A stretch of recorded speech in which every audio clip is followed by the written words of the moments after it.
ತುಂಬ ವಿದ್ಯಾರ್ಥಿಗಳಿಗೆ CET result ಬಂತು, ಈಗ ನೆಕ್ಸ್ಟ್ ಆಪ್ಷನ್ ಎಂಟ್ರಿ ಯಾವಾಗ, ರಿಸಲ್ಟ್ ಯಾವಾಗ, ಈ ಥರದ್ದು ಕುತೂಹಲಗಳಿರುತ್ತೆ. ರಿಸಲ್ಟ್ ಅನೌನ್ಸ್ ಮಾಡಿದ್ದೀವಿ. ನೆಕ್ಸ್ಟು ವೆರಿಫಿಕೇಷನ್ ಸ್ಲಿಪ್ ಅಂತೇಳಿ ಎಲ್ಲ ವಿದ್ಯಾರ್ಥಿಗಳು ಡೌನ್ಲೋಡ್ ಮಾಡಿಕೊಳ್ಬೇಕು. ಬಹುತೇಕ 11ನೇ ತಾರೀಕು ನಾವು ವೆರಿಫಿಕೇಷನ್ ಸ್ಲಿಪ್ಪನ್ನು ಡೌನ್ಲೋಡ್ ಮಾಡೋದಕ್ಕೆ ನಾವು ಅವಕಾಶ ಮಾಡಿಕೊಡ್ತೀವಿ. ದಯಮಾಡಿ ಎಲ್ಲ ವಿದ್ಯಾರ್ಥಿಗಳು ವೆರಿಫಿಕೇಷನ್ ಸ್ಲಿಪ್ಪನ್ನು ಡೌನ್ಲೋಡ್ ಮಾಡ್ಕೊಂಡು ವೆರಿಫಿಕೇಷನ್ ಸ್ಲಿಪ್ ಒಳಗಡೆ ತಾವು ಅರ್ಜಿ ಹಾಕುವಾಗ ಸಲ್ಲಿಸಿರುವಂತಹ ಎಲ್ಲ ಮಾಹಿತಿಗಳು ಸರಿಯಾಗಿ ಮುದ್ರಿತವಾಗಿದೆಯಾ, ವಿಶೇಷವಾಗಿ ಮೀಸಲಾತಿಗೆ ಸಂಬಂಧಪಟ್ಟಂತ ಮಾಹಿತಿ ಮುದ್ರಣವಾಗಿದೆಯಾ ಅನ್ನುವಂಥದ್ದನ್ನು ಚೆಕ್ ಮಾಡ್ಕೊಳ್ಳಿ. ಯಾಕೆಂದ್ರೆ ಆ ಮೀಸಲಾತಿ ಆಧರಿಸಿ ನಾವು ಮುಂದೆ ಸೀಟ್ ಅಲಾಟ್ ಮಾಡಬೇಕಾಗುತ್ತೆ. ಯಾವುದಾದ್ರೂ ಮಿಸ್ ಆಗಿತ್ತು ಅಂತಂದ್ರೆ ದಯಮಾಡಿ KE ಗಮನಕ್ಕೆ ತಂದು ಅದನ್ನ ಸರಿಪಡಿಸ್ಕೊಳ್ಬೇಕು ಅಂತನ್ನುವಂಥದ್ದು ವಿನಂತಿ. ವೆರಿಫಿಕೇಶನ್ ಸ್ಲಿಪ್ ಡೌನ್ಲೋಡ್ ಮಾಡ್ಕೊಂಡಾದ್ಮೇಲೆ ಆಪ್ಷನ್ ಎಂಟ್ರಿ ಮಾಡಬೇಕು.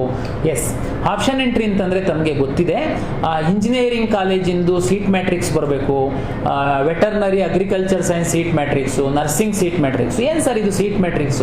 ಸೀಟ್ ಮ್ಯಾಟ್ರಿಕ್ಸ್ ಅಂತಂದ್ರೆ ಈ ಉದಾಹರಣೆಗೆ ಇಂಜಿನಿಯರಿಂಗ್ ಕಾಲೇಜಲ್ಲಿ 100 ಸೀಟ್ ಇದೆ ಅಂತಂದ್ರೆ 45 ಸೀಟುಗಳನ್ನ KE ಮುಖಾಂತರ ಅಲಾಟ್ ಮಾಡುವಂಥದ್ದಕ್ಕೆ ಖಾಸಗಿ ಇಂಜಿನಿಯರಿಂಗ್ ಕಾಲೇಜುಗಳ ಒಕ್ಕೂಟ ಹಾಗೂ ಸರ್ಕಾರದ ಮಧ್ಯೆ ಒಪ್ಪಂದ ಆಗಿದೆ. ಅದರಂತೆ 45 ಸೀಟ್ಗಳನ್ನು ನಮಗೆ ಕೊಡ್ತಾರೆ. ಅಂದ್ರೆ ಓವರ್ ಆಲ್ ಲೆಕ್ಕ ಹಾಕಿದ್ರೆ ಒಂದು 45% ಸೀಟು ಅಷ್ಟು ನಮಗೆ ಕೊಡ್ತಾರೆ. ಅದರಲ್ಲಿ ಮೈನಾರಿಟಿನಲ್ಲಿ ಸ್ವಲ್ಪ ಶೇರಿಂಗ್ ವ್ಯತ್ಯಾಸ ಇದೆ, ಬಟ್ ಓವರ್ ಆಲ್ 45. 17 ಸರ್ಕಾರಿ ಇಂಜಿನಿಯರಿಂಗ್ ಕಾಲೇಜಲ್ಲಿ ಇದೆ, ಅದರಲ್ಲಿ 100% ನಾವೇನೆ ಅಲಾಟ್ ಮಾಡುವಂಥದ್ದು. ಇದಕ್ಕೆ ಈ ಪರ್ಸೆಂಟೇಜಿಗೆ ಉನ್ನತ ಶಿಕ್ಷಣ ಇಲಾಖೆಯವರು ಅದರಲ್ಲಿ ಜನರಲ್ ಮೆರಿಟ್ ಸ್ಟೂಡೆಂಟ್ಸಿಗೆ ಎಷ್ಟು, SC ಎಷ್ಟು, ST ಎಷ್ಟು, OBC ಅವರಿಗೆ ಎಷ್ಟು, ಕನ್ನಡ ಮೀಡಿಯಂ ರೂರಲ್ಲು, ಇದ್ರದ್ದೆಲ್ಲ ಒಂದು ಬೈಫರ್ಕೇಶನ್ ಅನ್ನ ನಮಗೆ ಸೀಟ್ ಮ್ಯಾಟ್ರಿಕ್ಸ್ ಅಂತ ಕೊಡ್ತಾರೆ. ಅದೇ ರೀತಿ ಎಲ್ಲಾ ಕೋರ್ಸುಗಳಿಗೆ ಸೀಟ್ ಮ್ಯಾಟ್ರಿಕ್ಸ್ ಅನ್ನ ನಮಗೆ ಕೊಡಬೇಕು. ನಾನು ನಿರಂತರವಾಗಿ ಪ್ರಯತ್ನ ಮಾಡ್ತಾ ಇದ್ದೀನಿ. ಮುಂದಿನ 1 ವಾರದೊಳಗಡೆ ನಮಗೆ ಆ ಸೀಟ್ ಮ್ಯಾಟ್ರಿಕ್ಸ್ ನಮಗೆ ಬಂದು ಮುಟ್ಟುತ್ತೆ.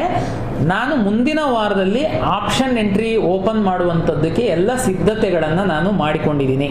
ವಿದ್ಯಾರ್ಥಿಗಳು ಆ ಆಪ್ಷನ್ ಎಂಟ್ರಿ ಮಾಡೋದಕ್ಕಿಂತ ಮೊದಲು ಏನು ಹೋಮ್ವರ್ಕ್ ಮಾಡ್ಕೊಳ್ಳುವಂಥದ್ದಿದೆ, ನಿಮ್ಮ ರ್ಯಾಂಕ್ ಆಧರಿಸಿ ಈ ವರ್ಷ ಯಾವ್ಯಾವ ಕಾಲೇಜಿಗೆ ನೀವು ಆಪ್ಷನ್ ಎಂಟ್ರಿ ಮಾಡಬೇಕು ಅಂತನ್ನುವಂಥದ್ದನ್ನ ಕಳೆದ 2 ವರ್ಷಗಳ ಕಾಲೇಜು ವಾರು ರ್ಯಾಂಕ್ ಅನ್ನ ತಾವು ಸ್ಟಡಿ ಮಾಡಿ ಪಟ್ಟಿನ ರೆಡಿ ಮಾಡಿ ಇಟ್ಕೊಳ್ಳಿ. ನಾವು ಆಪ್ಷನ್ ಎಂಟ್ರಿ ಪೋರ್ಟಲ್ ಓಪನ್ ಮಾಡಿದಾಗ ತಾವು ಎಂಟ್ರಿ ಮಾಡುವಂತ್ರಿ. ವೆರಿಫಿಕೇಶನ್ ಸ್ಲಿಪ್ಪು 11ನೇ ತಾರೀಕಿಗೆ ಡೌನ್ಲೋಡ್ ಮಾಡ್ಕೊಳ್ಳೋದಕ್ಕೆ ನಾವು ಓಪನ್ ಮಾಡ್ತೀವಿ.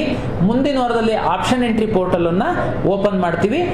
ಮಾರ್ಕ್ ರಿಸಲ್ಟ್ ಯಾವಾಗ, ಪ್ರಾವಿಷನಲ್ ರಿಸಲ್ಟ್ ಯಾವಾಗ, ಅಡ್ಮಿಷನ್ ಯಾವಾಗ ಅನ್ನುವಂಥದ್ದು ನಾನು ವಿವರವಾದ ಟೈಮ್ ಟೇಬಲ್ ಅನ್ನು ನಾನು ಪ್ರಕಟ ಮಾಡ್ತೀನಿ.